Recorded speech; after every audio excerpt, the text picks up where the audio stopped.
Hello, and welcome to Lore Watch, a roundtable freeform discussion about lore in your favorite media. I'm your host, Joe Perez, one of several lore-focused folks from Blizzard Watch, and I've got my stupendous herald with me today, Matt Rossi. How you doing today, Matt? I'm kind of annoyed that I didn't get the super surfboard or the flaming wings or, the axe or anything. And you really skimped on your herald's cosmic doodads. I only have so much money, man. Well, thank you for joining us today. Friends, we're going to be answering some questions from you, our wonderful listeners. If you have questions for this or any of our podcasts, be sure to send those into podcast@blizzardwatch.com. Specify the show that it's for, as well as any special pronunciation of your name. You can go ahead and also hit us up on Discord. We have 2 sections set aside. The Q and Podcast Questions channel, which is open to everybody. Same rules apply there, sending us an email. We also have a section for our Patreon supporters as a way of saying thank you for helping us keep the site going. We look there first and kind of pull those questions in whenever we can. And if you don't want to send us an email, you don't want to send us anything on Discord, you can also hit us up directly through the Patreon, and Liz will get those questions to us.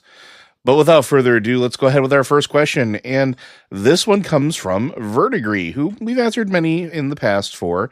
But this is not necessarily a WoW question. Instead, well, the only 2 Fantastic Four villains I know a little bit about are Dr. Doom and Galactus. So I thought I'd ask, what's exactly up with Galactus and his place in the ecosystem? Is he essential to the food chain to deter predators? As I've heard mentioned, could you not just use the power of agriculture to feed him? Plant some forests on a spare rock and serve it up to him? This is relevant because in the I think it's coming out in a few weeks at the time of this recording, the Fantastic Four movie, the new one, First Steps, is going to be releasing, and it has been revealed that the main villain is going to be a traditional Fantastic Four villain, Galactus, and their herald, the Silver Surfer. So I guess I'll kick this over to Matt, who really wanted to answer this question first, or start with this question, and I'm going to see where Matt goes with this. Okay, basics first. Galactus was born in the universe previous to the main one that we see in Marvel Comics. The 6th universe, right? Yeah, the 6th Cosmos is called. During his life, his universe was heading towards the end of its existence. And he was determined to explore and figure out why this was happening. He did so. He launched himself from his planet Ta. His name at the time was Galen, so he was Galen of Ta. And like other Ta-ians, I don't know what the Ta-ish people, I don't know. But yeah, but like the other people from his planet, they were very civilized people. They had very high science. He actually managed to find the soul of his universe, a being that called itself the confluence of the 6th cosmos. And it explained to him, this universe is dying. And it preserved him. It basically walled him up in a cocoon. And so when the universe died, he survived. Didn't he kind of fuse with the essence too? Like, didn't he become part of that essence so that it would carry forward? Yes. But I was going to explain that a little bit later. Sorry. But yes, that is what happened. I guess I'll just explain. As far back as the 3rd cosmos, we know that each cosmos has had a being in it that played the same basic role as Galactus. Some were outright maniacal and evil. Others were not. But the one that happened in the 3rd cosmos, I'm trying to remember this. Al Ewing writes a lot. And so it's kind of like I'm sitting here trying to remember everything that he did. In the 3rd Cosmos one actually was a 4th Cosmos one. Sorry, I misremembered. I think I remembered it wrong because he would have been from the 3rd Cosmos. Because that's what the thing is. Each of these beings is a relic from the previous reality. It's the previous cosmos. The 4th was the Queen, wasn't it? The Queen of Nevers? No, the one in the 4th Cosmos was What Must Be, which actually had kind of a sort of opposite to itself. called the What Can Be. So like one side was about endings and destruction, and the other was about creation and possibility. And that's in the fourth cosmos. We don't really know much about the fifth cosmos. We know it existed, but we don't know anything about it other than the fact that it existed. We know it was in the fifth cosmos. We know something actually about that now because of recent comics. We know that is the source of all magic now. No, I think you're talking about Omnimax. That's the Omnimax was in the sixth cosmos.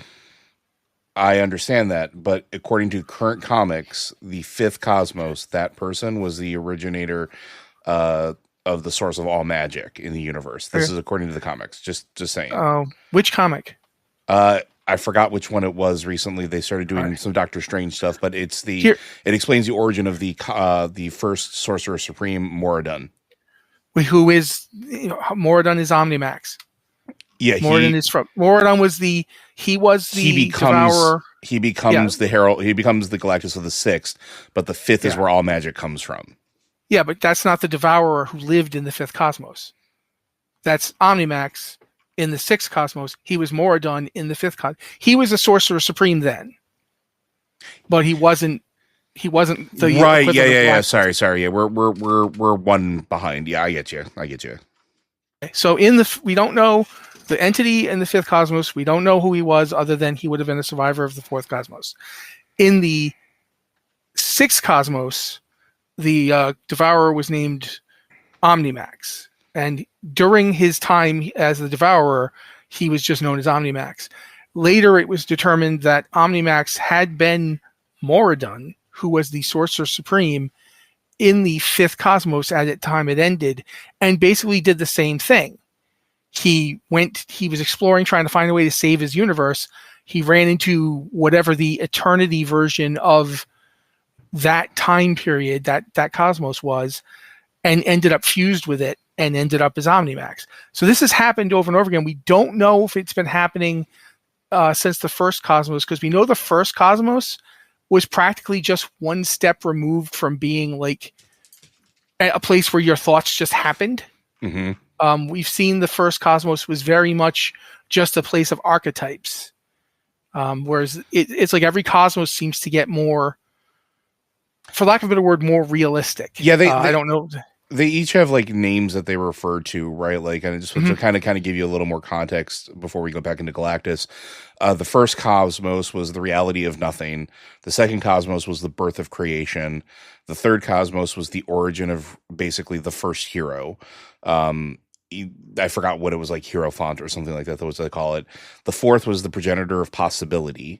The fifth was again, as noted, the source of all magic. The sixth was the origin of science and birthplace of the devourer of worlds, as Matt pointed out. The seventh cosmos was the home of the old Marvel comics. The original, like, Eternity and Infinity were from that. We're talking like the old Marvel comics. And then we're currently in the eighth cosmos, which is the modern multiverse, which everything exists in the modern day. I believe we call them Silver Age comics. No, not Silver Age comics. I forgot what the age. I think it's just modern age comics. But yeah. So Silver Age was the 60s and 70s. Bronze Age was the 80s and 90s. Nowadays, it's usually just called modern. Yeah. But to go back to Galactus in specific, similar to what happened with Omnimax, when Galen of Ta went looking, Moradun had the benefit of being a Sorcerer Supreme, so he could basically call up his universe's version of Eternity himself. Galen had to physically go looking for him. Mm-hmm. But he did find him, and he did end up like essentially carrying the seed of all basically what happens with the Devourer in every universe is it's carrying the seed of the previous universe with it. All the stuff that happened in it comes through with the Devourer. Without the Devourer, that connection doesn't exist. And without that connection, you get what happened in the seventh and eighth cosmoses. Because here's the thing. The eighth cosmos is just a complete retread of the seventh cosmos. Well, because it wasn't created through the normal process. It was created by Reed Richards and the Molecule Man out of the destruction of the previous cosmos at the hands of Beyonders, who were not related at all to the Beyonder from the original Secret Wars, except they kind of were. And the new Secret War was not related at all to the original Secret Wars, except it kind of was. And I'm not getting into that because it's crazy. But as a result, Galactus, when he was birthed into our universe, he was in a dormant state for a while. But when he awakened, he began going through the universe and devouring things. And one of the points he himself makes is, to a sheep, a farmer might be its favorite thing because it protects and keeps their home. Or if the farm is big enough, they might not even know the farmer exists. They might not know that the sheep is his favorite sheep. They have no concept. They only know the farmer when he comes to the end because he's hungry. And that's the way Galactus is to the universe. Without Galactus, there is no farm. Without the farm, there is no life. What Galactus does in our universe looks cruel.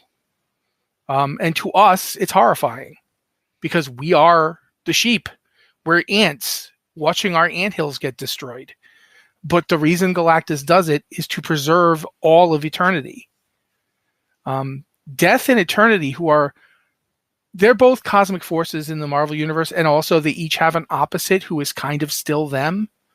Like Joe just mentioned Infinity, which is Eternity's opposite number, but for time, the way Eternity is for space. Death has Oblivion, who is her opposite. None of them are what you'd call good or evil. They're cosmic forces that are concerned with like specific aspects of creation. Yeah, how we've talked about before in the previous episodes about like the Pantheon and things like that. There's a level of entity that is just, they deal with their purpose and that's it. And the thing is that Galactus is essentially emeritus into this group because he carries inside him the equivalent of Eternity and Infinity from the previous universe, just like Omnimax did in his universe. And that goes back at least to the third cosmos, because somebody in that cosmos came into the fourth cosmos and was the same being. And that's how Moradin, I want to say Moreland, but I think it is Moradin. Moreland's the vampire guy who hates Spider-Man. That's how he became Omnimax. He saw what that thing was doing. He used it as a clue to discover how he could do it and jump himself into the next universe. And then in that universe, thanks to a crazy Reed Richards alternate, he ended up going to the far future. But we're gonna ignore that for now. So that's basically Galactus's deal. He is a former mortal named Galen, who on the planet Ta realized his universe was coming to an end and went exploring to find out why. He ran into essentially his universe's version of Eternity, a entity that embodied the whole universe, and that being used him to essentially jump into the next timeline, the next universe. In so doing, bringing every experience that he had into that universe and making the connection between those universes possible. The only reason you can go back into previous universes is because of this connection. It's the only reason Eternity, Infinity, Death, and Oblivion know what happened in the previous universes, because Galactus brought them that information. Once he gets to the new universe, once the Devourer of Worlds gets to the next universe, his role is both life and death.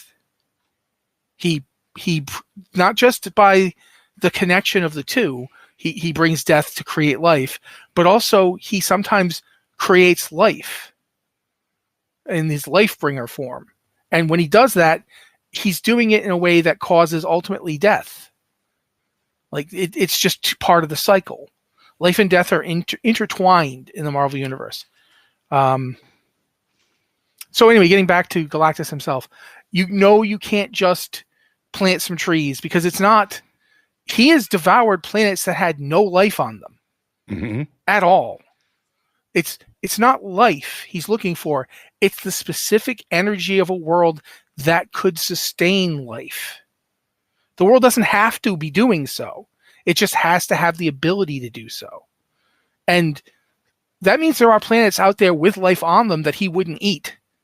Like, to give you an example, he would not eat, to use a different franchise here, but if you're thinking about Warhammer 40k, because I've been playing a lot of Rogue Trader, so I'm sorry, it's on my head. There are worlds in there called hive worlds. Galactus wouldn't eat them because they're polluted. The life is way out of control. He would probably just destroy them. If Galactus was walking through the 40k setting, he'd eat what they call death worlds because those are usually full of life. He's not going to eat a hive world because it is just like a giant dead ball covered with like humans, just sucking what little life is left out of that planet. That wouldn't be of any use to him. Covered in humans might be in a stretch, but yeah, that's a whole other topic. Yeah, I'm trying to break it down here. But yeah, that's the deal with Galactus, essentially. Galactus is like a keyhole between realities, between the previous and the new.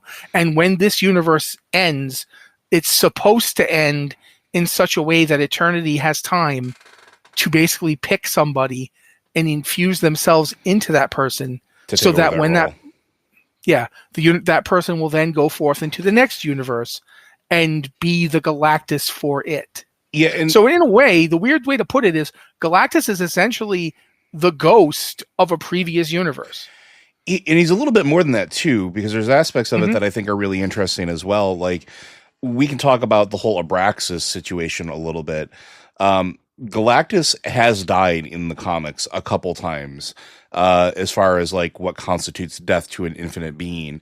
But you start to realize what necessity to the multiverse Galactus is at this point, because in the death of Galactus, Abraxas, which was basically the metaphysical embodiment of destruction spawned from eternity, escapes imprisonment because Galactus, being able there to be a continuation of that essential god cosmic energy, is what keeps that particular entity at bay. And it's the same thing. There are tons of other entities that Galactus being in the universe keeps at the fringes or keeps their prisons going through the actions that they're taking. And I remember several times in the comics, Galactus would he's talked about what he does. I don't take joy in this. This is simply what I must do. And like, you go through and you look through it, and it's fascinating.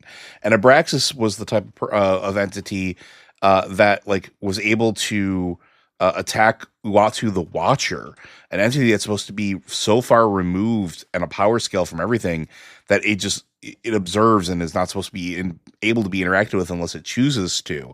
And he was able to take him down. Abraxas taunted the Fantastic Four, which, trying to get them to find the ultimate nullifier so that he could find it first. He mobilized an entire army of Novas under his influence to attack Earth.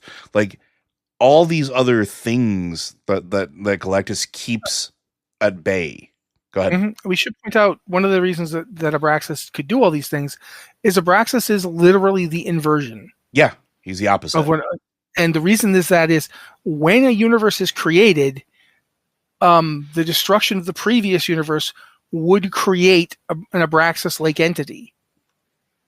But in order to prevent that, that's just one of the things that Devourers of Worlds do, is they prevent that entity from coming into this universe. Essentially, they displace it. Galactus being there is what stops Abraxas from doing anything. Because Abraxas can't enter that place while Galactus is sitting there. That's why I said he's a key. Yeah. Because he's essentially jamming up the lock so Abraxas can't step in. Yeah, there's also a thing with the whole Annihilation run. I don't remember if you read that or if you're familiar with that. Where, like, again, what is it? I think they call them the Promeal gods, because it wasn't primeval. It was Promeal gods. Were basically being summoned forth to conquer the universe by Annihilus, and Galactus was one of the only things that could possibly stop them, which is why Annihilus wanted to use Galactus as a bomb, capable of destroying every life in the universe. Because again, that's the power level that Galactus has. Galactus also, the interesting thing that I don't think gets enough conversation, Galactus also shepherds life, like Matt said earlier, the whole New World thing, right? There was a planet that was essentially dying. Its power core was the power of the center of its core was essentially being drained. It was going through essentially its death cycle, and it was not a planet that Galactus was going to eat. And instead, Galactus actually went to Earth to go get Reed Richards to bring him to New World to fix the planet. Ultimately, like, he wound up destroying the planet, not eating it, destroying it, because they tried to enslave Galactus as the new power source for the planet, not with Reed Richards' help on that one. But like, just that entire interaction, right? Like, think about this. Galactus had been repelled from Earth by Reed Richards and the Fantastic Four. Galactus wandering the universe. I think at this point he doesn't have a herald anymore. Finds this planet, decides that it needs to be saved and preserved for whatever infinite reason the being of Galactus has, goes back to Earth to get Reed Richards, because he's like, all right, well, this is the smartest person in the universe, and likely the person that he would have chosen to be his successor anyway. Go ahead and get over here. It was a very interesting look into it, because again, Galactus was trying to preserve life, not destroy it. And I think that is infinitely fascinating. Galactus is a very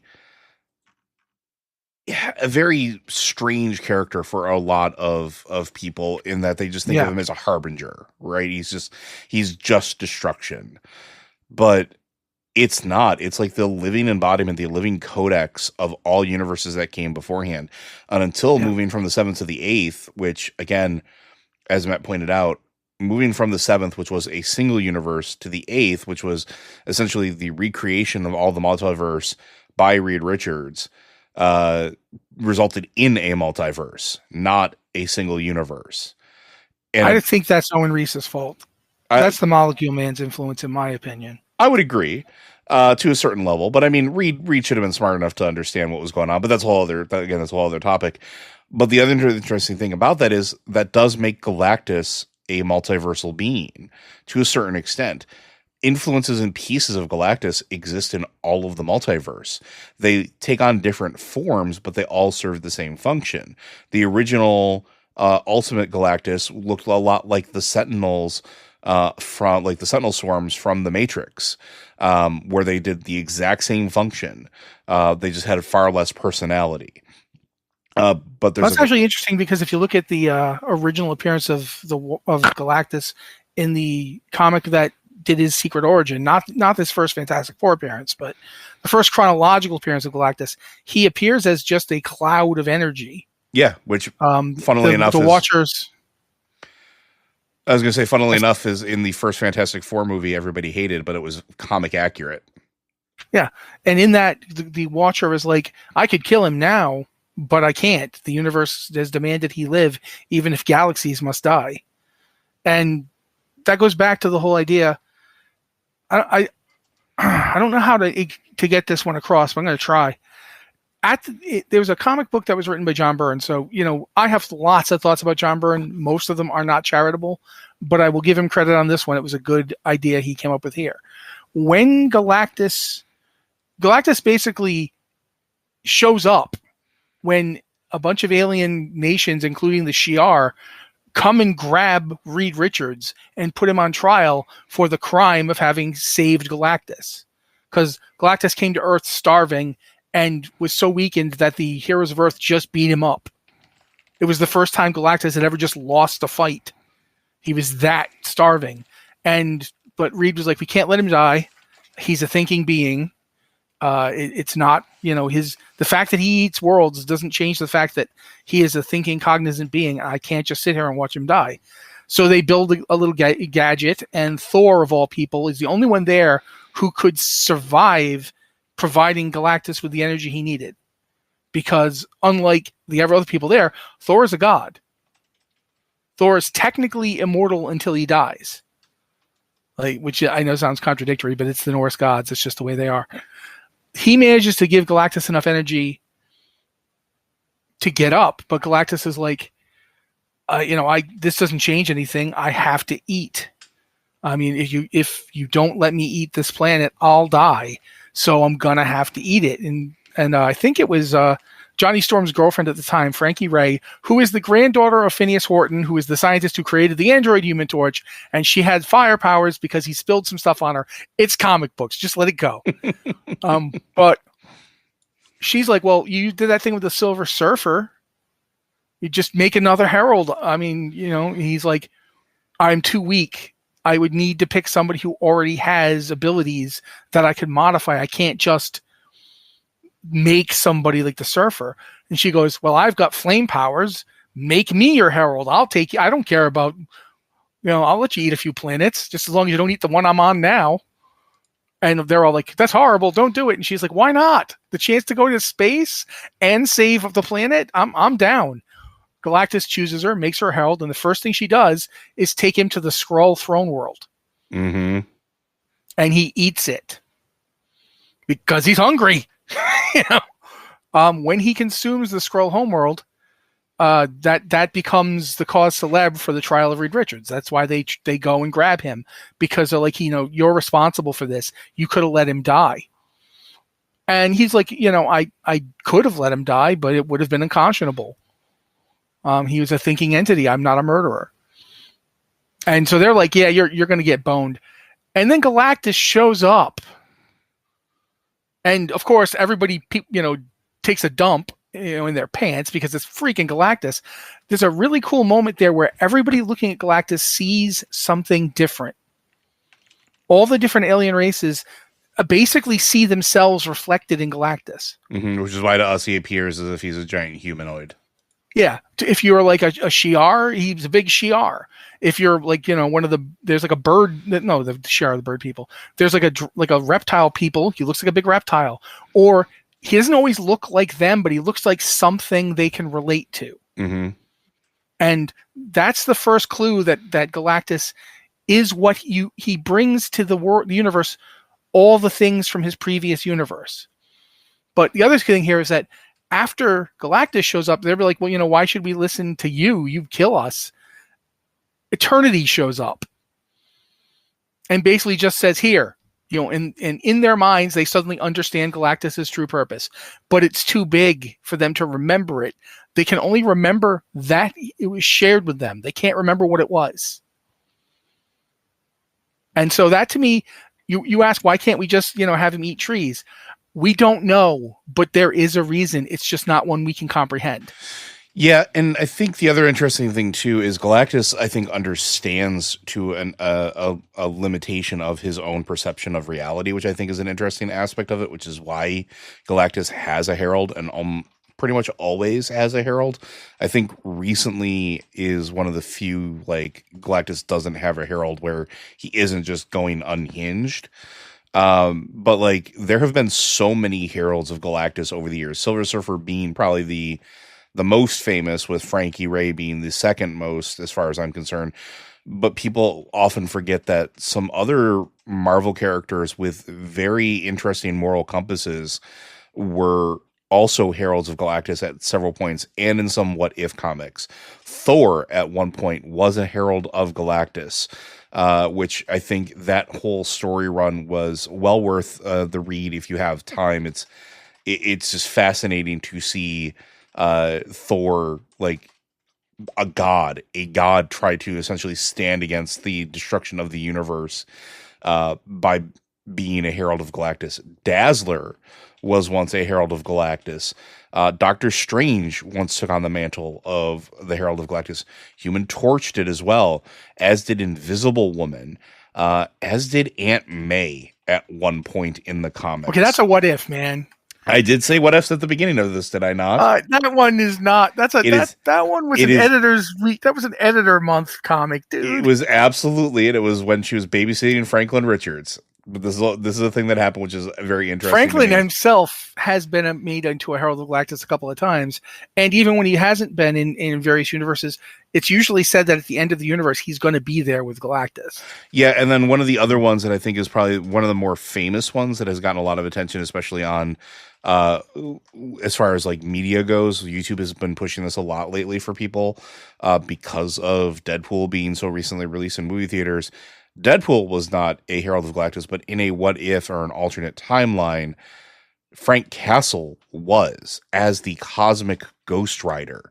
The powers of the Herald of Galactus with the Spirit of Vengeance, a space assassin motorcycle dude, Frank Castle, which is a whole interesting story about him essentially dying, going to jail in Valhalla, getting released from prison in Valhalla, then trying to go back in time to murder baby Thanos, to realizing he can't murder a kid, so he tries to raise Thanos as his son. Well, that's essentially. awful. Yeah.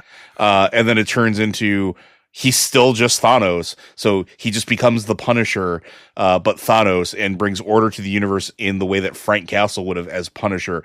It is wild. And well worth the read. But like it's interesting like to see how many characters they played with the idea of being Heralds of Galactus and how important that role really is. Yeah, I'm gonna do this because I'm too much of a nerd not to. The ones I can remember off the top of my head are the first one, or the Fallen one.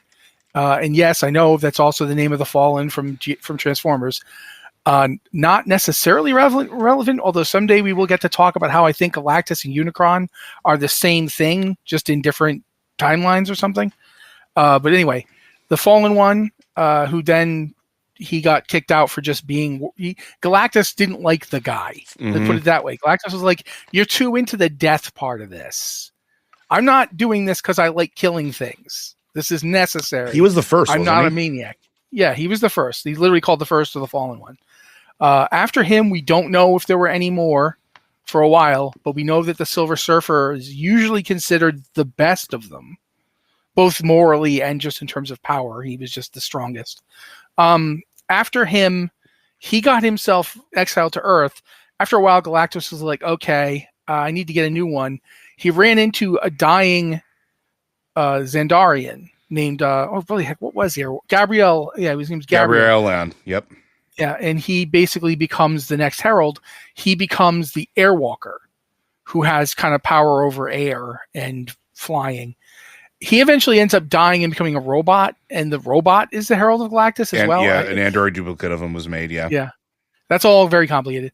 When he basically vanished and no one knew what had happened to him because they didn't know he was dead and now a robot, one of his friends, and I can never remember his original name, Pyreus Krill, I think? Pyreus Krill, the Fire Lord. Yeah. Yeah, he comes and goes, where's my friend? And Galactus is like, are you seriously? Like, I'm Galactus. Did you not see the giant ship? And he's like, I don't care. My friend is missing. Tell me what you did with him. He goes, I didn't do anything with him. He was my herald, and then he vanished. He goes, all right, well, then means you don't have a herald, right? I'll do it as long as you let me look for him when I'm not finding you planets. Galactus was like, yeah, okay, fine. He made Firelord. Firelord is most famous for coming to Earth and being a jerk and trying to kill Spider-Man, and Spider-Man beat him up. After Thor warned him not to fight Spider-Man. Yeah. Spider-Man actually took him. And the way the fight is, it's Peter Parker spending the entire time literally like just barely holding on. But in the end, coming through, because it's like the Parker luck thing actually works. To quote the Beyonder, he has more power than he ever knows. Yeah, I think the basic thing is that Spider-Man can get beat, he can lose, but he can't be beaten. Mm-hmm. Like you can win against him, but you can't make him give up. You can't make him go, if Spider-Man was fighting the what's the name of the guy from the Elders of the Universe, the Champion? Yep. If Spider-Man was fighting that guy could win the fight, but he could never get Spidey to tap out. Much like when the Thing fought him. which we could have an whole episode of this because I want to talk about this, the 7 deaths of Spider-Man at some point. Because, is it the 8 deaths now? Or 8 deaths of Spider-Man, sorry. Because that is a wild comic and is the perfect personification of that exact mentality. But that's a topic for another day. But we will get there eventually. Yeah, we can't. The whole Spider-Man thing, it's big. But to get back to Galactus, Galactus is not without compassion, and even worse, he's not without love. He fell in love with one of his heralds. He didn't tell her. Nova? He didn't change the way. He fell in love with Frankie Ray because of his heralds. First off, she was the one spending time with him. Secondly, she was the only one that never complained about what he wanted to do. Half of them complained because they thought what he was doing was horrible. Like, Silver Surfer could only watch him eat so many planets with people on it before he just couldn't do it anymore. Other half of them thought he wasn't he wasn't hard enough. Like the Fallen One, Morg is another one, and Terrax. Oh yeah, Terrax is a monster. Terrax wanted to kill Galactus and take his place. Mm-hmm. I mean, he couldn't. I mean, that's like saying, I want to kill this mountain and take its place. No, it's a mountain. You are not. But Terrax was really willing to try. Terrax is the only person I ever seen who actually managed to overcome Dr. Doom's initial betrayal and only didn't succeed in killing him because Doom had yet another card up his sleeve. Like, he actually projected his mind out of his own body. But Terrax whole thing. Essentially, the other thing about Galactus that we haven't even mentioned yet, and my God, there's so much to mention. The thing that Galactus controls is a thing called the power cosmic. The power cosmic is essentially what makes the universe exist. Mm-hmm. It's the same thing. Both death and eternity draw on it. In a way, both of them make it.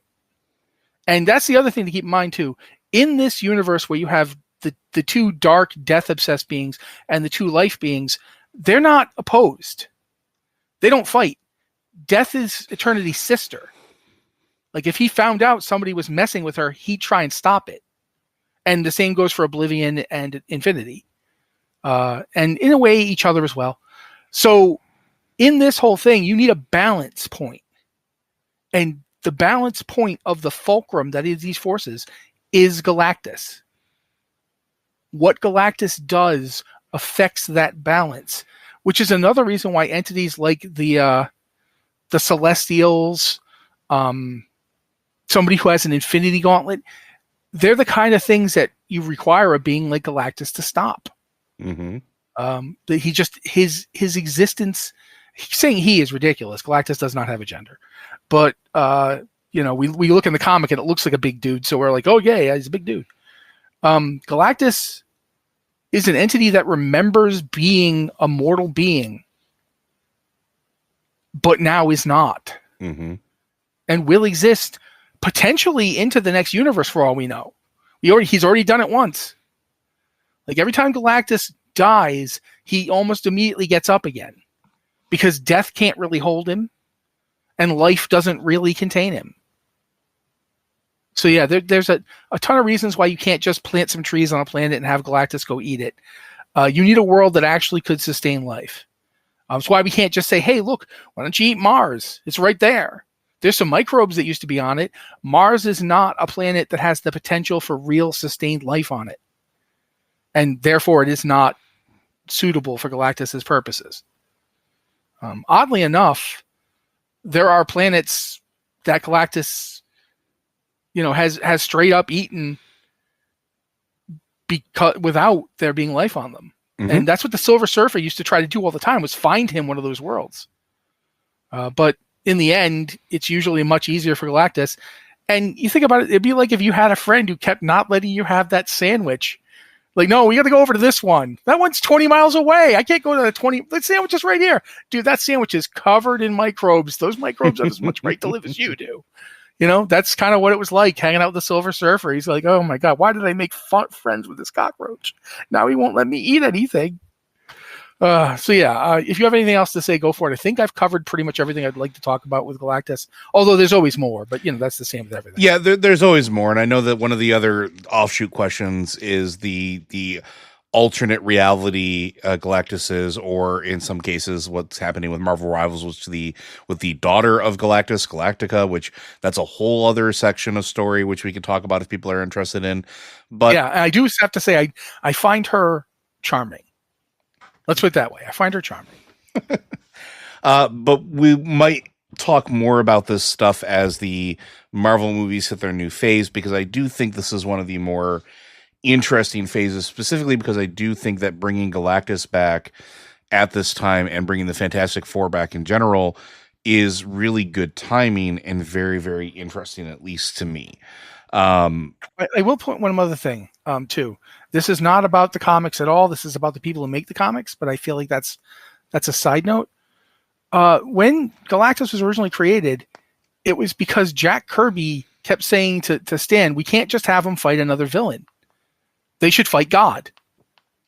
And Stan was like, Jack, I can't have them fighting God in the comic. That like people would destroy me. I mean, they would come to my house. And so they basically came up with Galactus as a essentially God. Like that was what it was like. That was what the metaphor of him was. I've always loved that Jack Kirby just walked up to him, especially since nowadays in Marvel Comics, Jack Kirby is considered to be God. Yeah, the one above all. Yeah, so keep that one in mind for a second. But hopefully that answers your question, Vertigree. I think we're going to move on, though, and see if we can get one or two more done in the time we have left. But thank you very much for asking that question. And again, just as a reminder for those of you listening at home, if you want us to do an entire episode on off topics, well, we have a list of ones that I would like to do. If you have ones that are particularly interesting to you, be sure to send those in as well.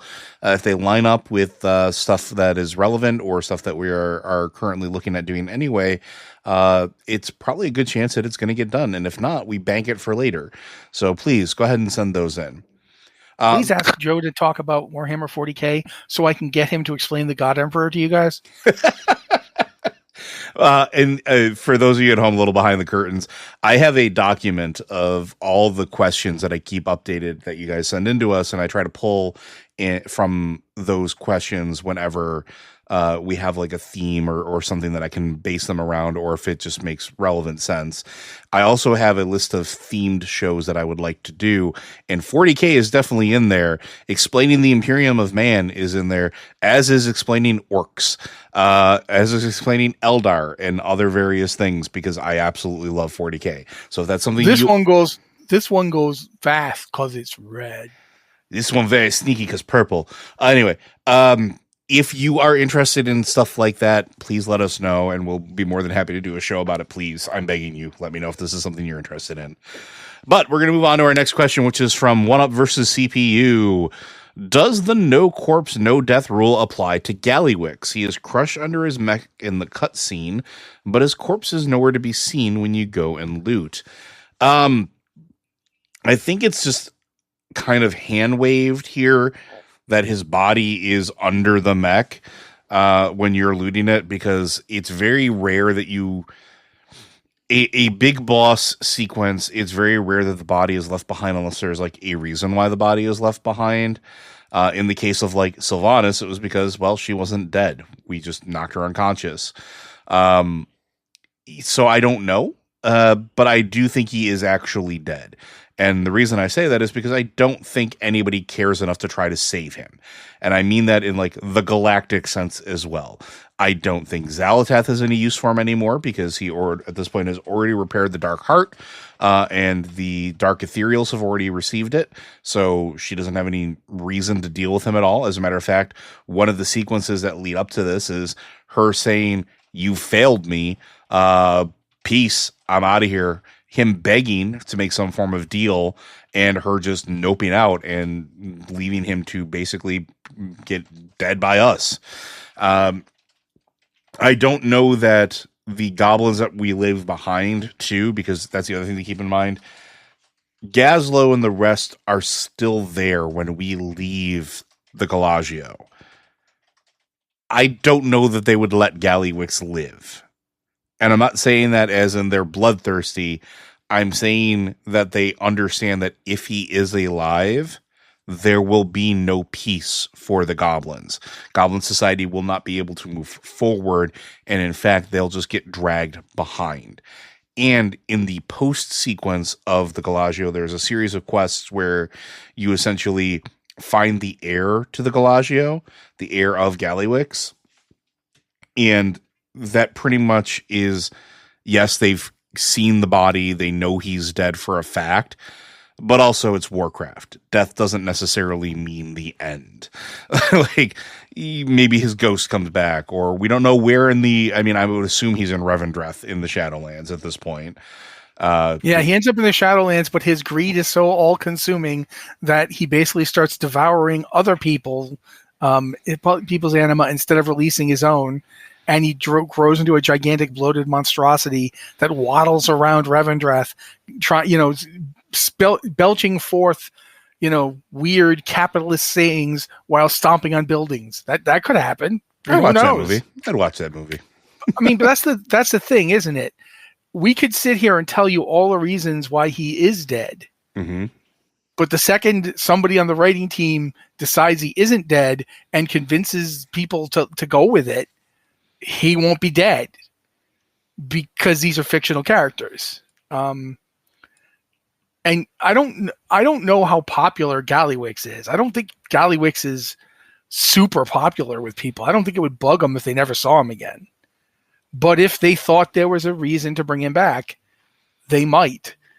I think the no corpse, no death rule thing, it's not a rule. First off, it's just it's an axiom.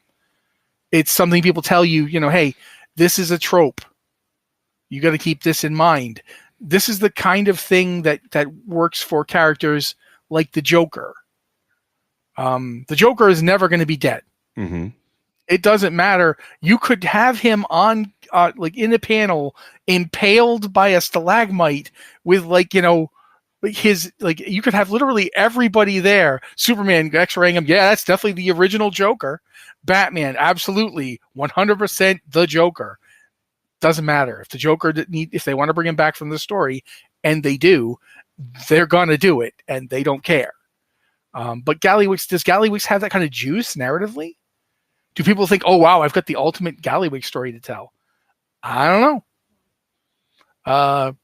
I certainly think they could definitely have done more with him vis-a-vis Goblin players wanting to kick him in the butt.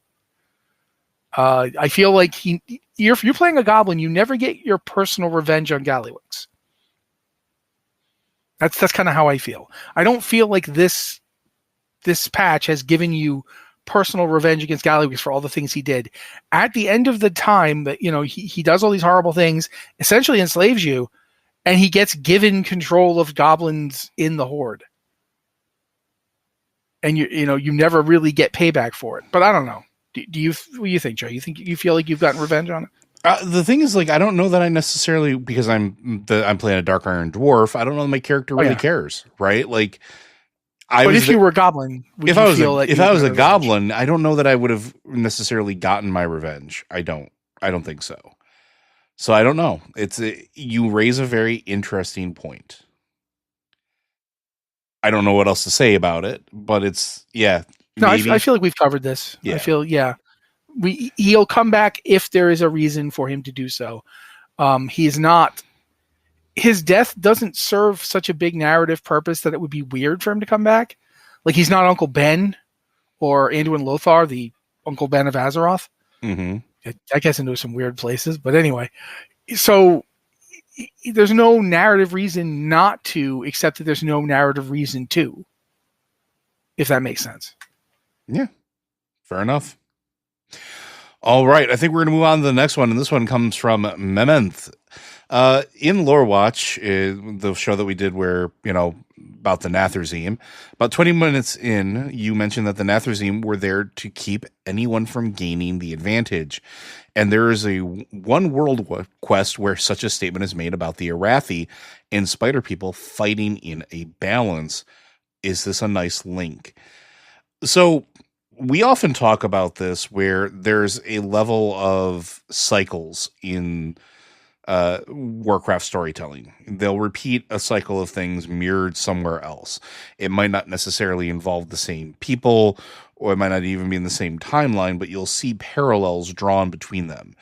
And in the case of the Arathi and why can I not remember the name of the empire down there?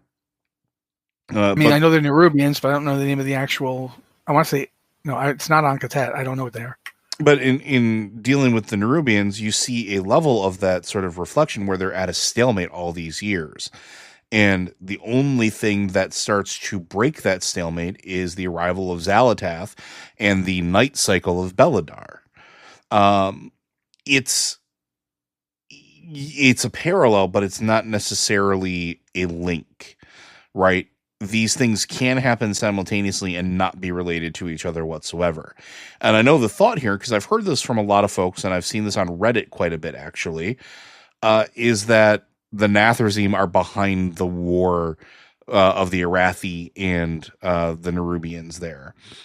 And I don't know that there's anything to really prove that case right now. It certainly is a possibility, but I think I would have more likely have seen them in the Priory in dealing with that cultish behavior, because that seems more what the Nazrethim are about, instead of orchestrating a war between two factions. Instead, they very much like orchestrating a war within a faction, keeping them from doing anything meaningful because they're too busy dealing with their own stuff. And, having one faction of Arathi versus the other faction of Arathi would more fit that bill. But I don't know that they're necessarily involved or responsible for any of the break of this. What do you think, Matt? I mean, I think you're right in that there really isn't any evidence that this is happening. What I would say is it would not necessarily surprise me if they were involved, but it wouldn't surprise me if they weren't. You don't need the Nazrethim to be behind everything. Sometimes things just happen in cycles because life has cycles and rhythms to it. And the idea of somebody not wanting either side to get the ascendancy happens in real life. It's happened in our history hundreds of times. People have come in on the side of people who are going to lose a war because they didn't want those other people to win the war. Mm-hmm. That's how Napoleon got beat. Ultimately, he won a lot of wars until everybody was so scared he was going to come and try and take over wherever they lived that they all banded together to fight him. That kind of thing happens. And it's very possible for it to happen in this case. That being said, I mean, if you told me that like the people who are in charge in the Arathi are under the influence of the Nazrethim, I mean, I'd say, yeah, kind of reminds me of, the Scarlet Crusade. They had a bunch of paladins who started getting off the rails and fighting people, and they were being led by a Nazrethim, Balnazar.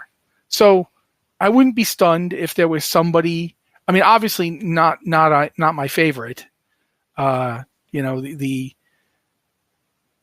Lothar girl. I don't want her to be, run by a Nazrethim, but there's plenty of other people in Hallowfall who might be, that I would certainly not be tremendously surprised. I definitely don't think there was a Nazrethim in Aj-Kahet, because Xalatath was directly there messing with, the various Nerubians, including Queen Ansarek.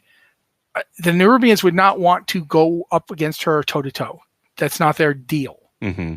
They're manipulators. If somebody's already manipulating somebody, they're going to sit back and try to figure out how the heck does this work. So yeah, I don't think we need the Nerubians to be involved. I think it's just possible that somebody else would want to keep the Nerubians and the Arathi from gaining ascendancy, because either one, if the Nerubians gain ascendancy, then you've got a bunch of guys who love doing dark stuff and listening to the old gods, suddenly, a major power with nothing to check them. If the Arathi, win, I mean, again, I'll mention Scarlet Crusade. It's not always great when a bunch of paladins gain like ascendancy. The first thing they do is find everybody they don't think, those people aren't right. We'll get rid of them. So yeah, I definitely could. It could be either way. I think it might be more interesting if it's not the Nazrethim though. They can't be behind everything. Yeah, after a while you'll stop believing in anything. And we honestly, I think taking a break from them makes the most amount of sense right now too, especially we're done dealing with the Legion. We're done dealing with the Shadowlands for now. We've dealt with all of that to a certain extent. Now, I'm not saying that they're gone forever, because there's definitely something going on with the whole disappearance of the sword, with Denathrius's essences trapped inside of it, which is a loose end that we have not dealt with or talked about or done anything with yet, which I'm absolutely confident will be something that gets pulled up later after we're done dealing with Koresh and the Void and all of that stuff and getting them in line. But right now, we don't need to deal with them. The story is fine without them. And one thing I do like with modern storytelling in WoW versus classic storytelling, and I would say some of the retcons of the storytelling, is that as opposed to always going to the same boogeyman, your threats can be grounded in reality and don't necessarily have to have some spooky guy behind the scenes with like puppet strings moving and manipulating everything in the cosmos and every interaction that's happening. That gets old after a while. And sometimes conflict is just fine being a natural born conflict. In the case of like the Arathi and all the folks from Anj Kahet, it's a natural rivalry, right? The Ankahet folks are Voidborn. They may have their own culture and their own society, and they have for a very long time, but they're essentially beings of darkness. And then you have the Arathi, who are from a very militant empire, which I believe everything in game has led us to believe that, are very much the light must scour all the dark places, right? They have that level of fanaticism reminiscent of some of the Scarlet Crusade, almost. You don't need to have something orchestrating a bigger headbutt between the two of them than already exists just by the nature of their essence and being. And I think that the story has moved away from having master plots and people moving pieces on a chessboard all of the time, which I'm thankful for, and leans more into no, they just hate each other because one is blue and one is red, or they haven't talked or they haven't figured stuff out. Like even with the Arathi and the Earthen, they're not friends. You are actually facilitating trade between them when you go and do your questing. You are the one that's bringing them together and saying, you should trade. And then you're also bringing in the Horde and the Alliance to trade with the Arathi, because the Arathi have been cut off for so long that they need resources, they need outside trade, but they're not friends. They're trade partners, which is a completely different set of circumstances. And even then, like, the whole part of the conversation is the Arathi don't trust the other folks, not yet, and the other folks don't trust the Arathi. They're a complete unknown, and that tension is fine. Good. Yeah, like in a lot of cases, the Arathi get help because it's better to arm the Arathi while they're fighting the Nerubians than let the Nerubians beat them and then have to fight the Nerubians. Mm-hmm. Either the Arathi will be able to hold the Nerubians off, and then we don't have to deal with them, or we've armed the Arathi, so it'll be harder for the Nerubians, and thus they'll be more softened up when it's over. This isn't a out of the goodness of my heart situation. It's the enemy of my enemy, will keep my enemy busy. It's just interest. It's not, we're buddies because of the light. It's, you guys need food and weapons to hold these guys off. We want them held off. So here's food and weapons. And in return, you give us stuff, and we now have made a profit off this whole deal. So yeah, I think Joe's pretty spot on that. Yeah. And we can talk more about it, but I think we can call it there. Hopefully that answers your question. Again, we are definitely folks that look for links between things that maybe don't necessarily have them. But this is one that I think we're okay letting the sleeping dogs lie a little bit longer. But I do want to thank you, friends, because Blizzard Watch is made possible due to your generous contributions at patreon.com/BlizzardWatch. Your continued support means that this podcast lighting community is able to thrive and grow. Blizzard Watch supporters enjoy exclusive benefits like early access to our podcasts, a better chance at having your question answered on our podcast or the queue, and an ads-free site experience. Again, friends, please send us questions. I think we're running a little bit low on them as of late, which generally is a bad thing. So send those into podcast@blizzardwatch.com. Specify the show that it is for, as well as any special pronunciation for your name. If you want to hit us up on Discord, you can hit us up on the Q and Podcast Questions channel. Same rules apply. If you're a Patreon subscriber, you can hit us up in the Patreon Q and Podcast Questions channel. We tend to look there first as a way of saying thank you. Please go ahead and, send those in as well. And you can also send us messages directly through Patreon. And if you have, again, themed show ideas, send them to us. If you have a topic or a property that's not necessarily Blizzard related that you want us to cover, let us know. Matt and I, again, it's been a while since we've done an off-topic show, and I would love to do one again just for the sake of getting the creative juices flowing again a little bit. So if there's something you're passionate about and you want to know more about, it could be Marvel Comics, could be books, it could be, literally any number of things. Heck, if you want me to explain the lore of Magic the Gathering, I'm happy to dig deep into that well for you too. But just let us know. Let us know what things you're interested in. Oh no, don't make him do that. it would be horrible. Please don't throw Joe into the Magic the Gathering bag. But yeah, please send those in, folks. And again, thank you for all your continued support. We can't make this show without you. And if you can't support us on Patreon, again, just a reminder, sharing our content with your friends does help quite considerably. Leaving comments or likes on our content, whether it's on YouTube or Acast or Spotify or any of the places where you get your podcast from, all of that does help us generate the continued existence of this podcast. So I do want to thank you very much for that, folks. We'll see you next week.